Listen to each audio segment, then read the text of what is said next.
Let's talk to investigative journalist Tony Gosling, and he joins us live now. Thank you very much for being on the program. Now, investigators are trying to determine whether Anders Breivik is simply a delusional loner or part of a far-right group. What are your thoughts on that, his motivations? Well, I think we know full well that there are many neo-Nazis right across the world, particularly in Europe, and this is probably the first time that we've seen such a big attack by a neo-Nazi group. I mean, I think Anders Breivik thought he was some kind of Teutonic knight from medieval times because he's echoing the kind of crusader attitude. And it's a very strange version of Christianity that he he says he's a Christian. I don't think he is. It's maybe the same kind of strange version of Christianity that Bush and Blair have been coming up with over the last 10 years or so.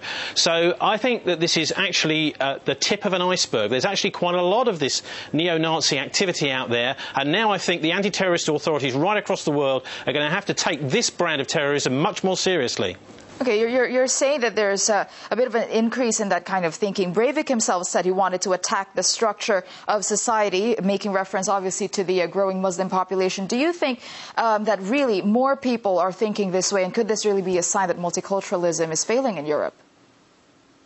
Well, yes, it does seem that he really was trying to attack democracy, because this is the way things are. This is the way people want to be. So if he's attacking that, he's attacking everybody by doing it. I would also add that it was interesting that the police said they'd never come across him before, the Norwegian police. But I wonder very much, I wonder if the Secret Service in Norway has been watching him, because it was very strange that when he was first arrested on Friday, the police actually called out his name to him.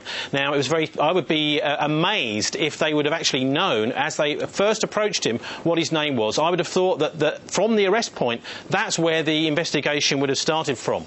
Okay, so you're saying that on one hand, it did come as a surprise to them, because this is the first ever terrorist attack in Norway, as the police had said. So could it be argued that the country just wasn't particularly prepared for this kind of an attack? And could this mean harsher anti-terror laws? I think it's probably fair to say that most of Europe is not prepared for this kind of attack. We did have 2 years ago in Britain an arrest of a couple of what you may call neo-Nazis, certainly far-right people who had an arms cache in Cumbria in northern England, but they weren't actually able to carry out an attack. So it's becoming pretty clear now that there's a whole different strand of terrorism potentially out there. And particularly worrying is that he was a Freemason. Anders Breivik has declared that he was a Freemason.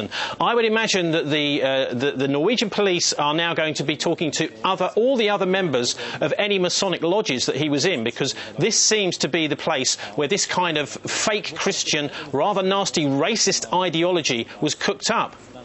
Okay, let's just quickly talk about the time in prison for him. Now, they say that a maximum time for terrorism is 21 years. Do you think it could be extended to make the punishment harsher?